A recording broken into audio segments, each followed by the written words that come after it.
Hi friends, thank you for watching. It's Thursday, I'm on my way home, so another van chat as I drive. I'm trying to find a good place to put the camera so it's just in a safe place, and it's not hard for me to look at it because as I look forward I'm looking at the camera. So anyway, I watched the Cheap RV Living live feed yesterday. I don't know if any of you got to watch it, or you can always watch the after. I watched some of it live and then I finished it last night. And the discussion was on living in a tent full time. And I know it would get, it really depends on what state you're in. Now, of course, over in the West Coast, I guess, there's a lot of windstorms in Arizona, and it was not recommended that, you stay in that area with tents because it's so windy and you hear the wind all night long. Whether you have a really good tent or not, the tent's shaking all night. So that probably wouldn't be good. Of course, Bob recommends a minivan to start with if you can afford one. You can usually get a used minivan for around $3,000 or less. I was blessed with this minivan because the church that I attend gave it to me. So I've been blessed with one. So I'm very thankful for that. And so for me though, if I'm in a state park and I feel safe enough, I will probably pitch a tent and sleep in the tent. If I don't feel safe, then I'll stay in the van. And the reason for that is I can lock myself in the van. I can't lock a tent. You could use zip ties for that, but somebody could just cut that off. Somebody could just cut right through your tent for that matter. They can also break a window in my van to get into the van if they really want in. And I think that's with anything. If somebody wants in, whether it's a house, a van, a car, a tent, a camper, they will get in. Now, if it's locked or if it's harder, that for some criminals, they'll stop and they'll try to go find another place where they don't have to work so hard to get in. Some criminals will get in whether it's locked or not. So we'll go back to fear. Are we going to let fear determine how we live and what we enjoy and what we see and all of that? Because I know sometimes I don't do things out of fear, because of fear.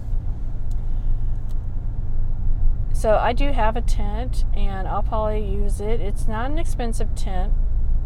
I do look at tents. I don't know that I would pay $500 for a tent right now. Probably the priority thing that I need as a power is a battery pack. And so buying a tent, putting that much money in a tent right now would not make sense. Especially because I'm not going out all the time. Hoping to go out the 1st of November again, and it should be in the 60s during the day, and in the evenings it'll drop down to the 40s. Now, am I going to be warm enough in a tent in the 40s, or would I be warmer in the van? So I don't know, do I want to run a heater in a tent? So you have that possibility. If you do run a heater, you need to make sure it's ventilated and so forth. So there's a lot to think about. In the van, I may be fine in 40-degree weather without any heater, because it's more insulated than a tent would be. But a tent would have the room. So, you just go back and forth. You just have to go try it, I think, and decide what's going to work best for you. I think that's the whole thing. Just go out and try it. If I long-term tent, like I'd like to in March, go up to Missouri, I'll probably put a tent up. Missouri has a lot of trees. And I think, Bob even said in trees or in the forest, tenting is wonderful because you have the trees that block the wind. But in the deserts, it's not so wonderful. So, if you want to go camping or get away for the weekend, and let's say you just have a car, you can buy a pretty reasonable tent and go out. And I would go to safe places. I wouldn't necessarily go boondocking or to the BLM land. I would go to state parks. For $15 a night, you can pitch a tent, and it's reasonably safe. I'm not saying it's 100% safe. No place is, but it reasonably. So, I think about, you watch all these YouTube videos about living the nomadic lifestyle and the positives and negatives, and I know some channels complain that people talk too positive and say how wonderful it is and everybody needs to do it, and then another channel, all they seem to talk about is the negatives about it and how horrible it is, yet they live this lifestyle and they talk about how horrible it is. I think you've got to weigh the pros and cons, definitely, as you would any lifestyle you chose. Even when you live in sticks and bricks, you still decide what neighborhood you're going to live in, and the area and the state, and you have to weigh all the pros and cons of everything. And as people go out on this lifestyle without an emergency fund, without money in the bank for emergencies, or let's say they had money in the bank and they had some emergencies and then they're out. Well, it's hard to build it back up, and hopefully you don't have another emergency before you can get it built back up. But I definitely know that I will have money in the bank ready for an emergency before I do this full time. And I don't even have money in the bank for emergencies now. So, my van did break down on me while I was driving, and my daughters were with me, and it just stopped running.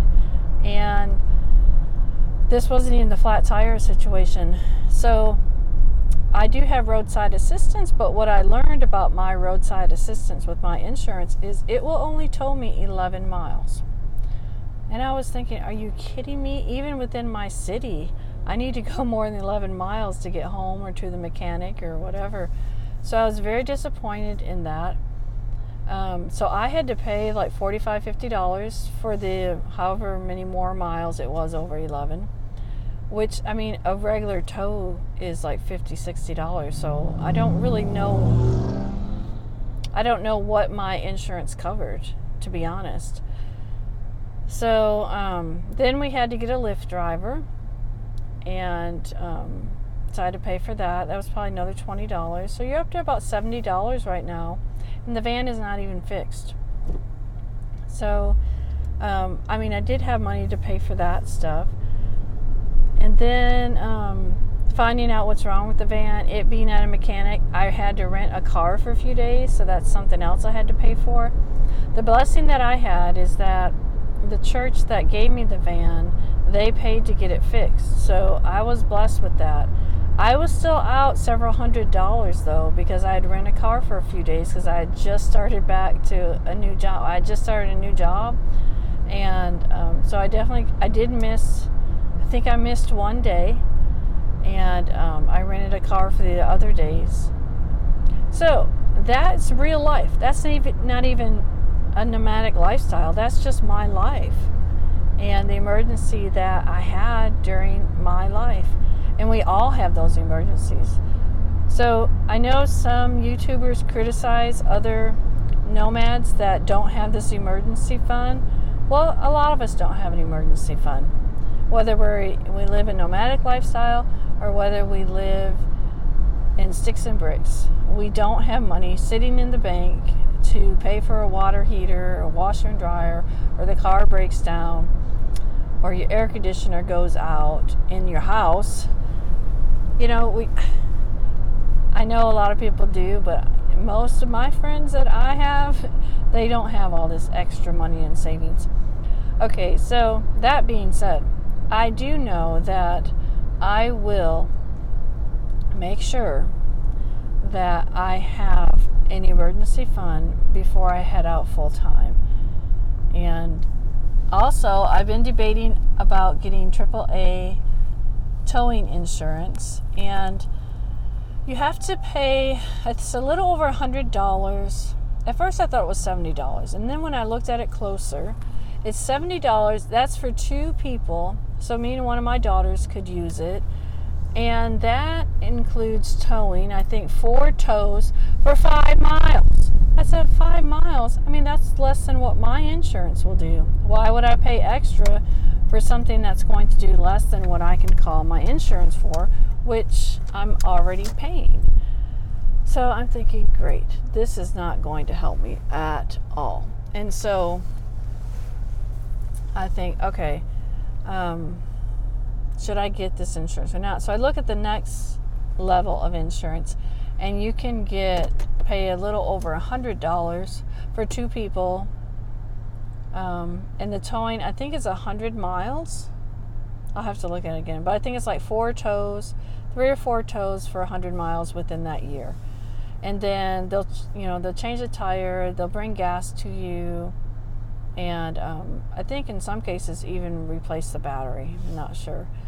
So I thought, if I do AAA, I will have to definitely do the next level up, where the towing is 100 miles, because I don't know where I will be if I need, and if you don't know the area, you don't know the closest mechanic. Yeah, it's going to be pretty scary if you break down as you're traveling. But people break down as they're traveling a lot. It's not like it's never happened. So I'm learning. I learn by watching YouTube videos and just kind of share everything I learn. But what I do know is, I know there's criticism on both the YouTuber side, those who say all the positive things about it and those who just dwell on the negative things about it. There has to be a happy medium. I don't think it's perfectly safe out there, but I don't think I'm perfectly safe in my home either, or anywhere I go, something could happen. So I don't know. I do have pepper spray finally on my keychain, and that brings me to another topic, and I'm gonna leave this for another van chat. I've thought about getting a license to carry, or whatever you do, so you can permit to carry a gun. And I think about that, and I don't know what the best thing is to do. You want to be protected. You want to know, if something were to happen, that you would be able to protect yourself. I know I could get a knife, but I don't know if I would really want to be that close to the person to stab them. Shooting, I might still be close to the person. I don't know. I know I want a way to protect myself. And I thought I could do a taser gun. I could look into a taser gun as well. Because you just need something that's going to stop the person so you can get away. And, pepper spray should deter them enough, hopefully, that you can run away. Tasering them should give you more time. And, of course, shooting them or stabbing them would give you a lot more time. So I don't know, just something to think about. But mostly, I do pray and ask God to protect me. But I know, God doesn't, He gives us freedom. And so I have freedom, and so do all those criminals. So those criminals have freedom to do the bad things to people as well, unfortunately. So I guess that's the van chat for today. I'm going to end it so it doesn't get too long. See, I'm already at 13 minutes. I had to stop at the drugstore and pick something up. So I'm going to go in and get that and finish my drive home. And if you haven't watched Cheap RV Living and the tent thing, you want to see that, go watch that. It's informative. He's always very informative. I do like Bob Wells. Like I said, I don't agree with every single thing he says or everything he believes, but who does? I don't know that we always agree with everybody on everything. But I believe he does a lot of good for people. And I believe he's trying to help and be supportive. And he does tell you the good and the bad. He doesn't make it so gloomy, though, that it's impossible. And I think he gives good advice. So if you haven't gone to his channel, Cheap RV Living, go watch him. And a lot of good advice. And he gives a lot of tours, so you can see different RVs and vans and cars and however. So you all be blessed and find somebody to serve, and you'll find joy. Hey friends, just want to add this to my van chat today. It is 6 p.m. and I left work at 3:30. So welcome to Nashville. There was a big accident, I guess a fire accident on a highway around noon, and I guess it was still closed by rush hour traffic, and this is what happens. So definitely reminds me of why I want to be out of this busy lifestyle of going to work every day. Just would be nice to find something I could do on the road. It'd be so much more peaceful. Can you imagine just being like a camp host? My day would not have been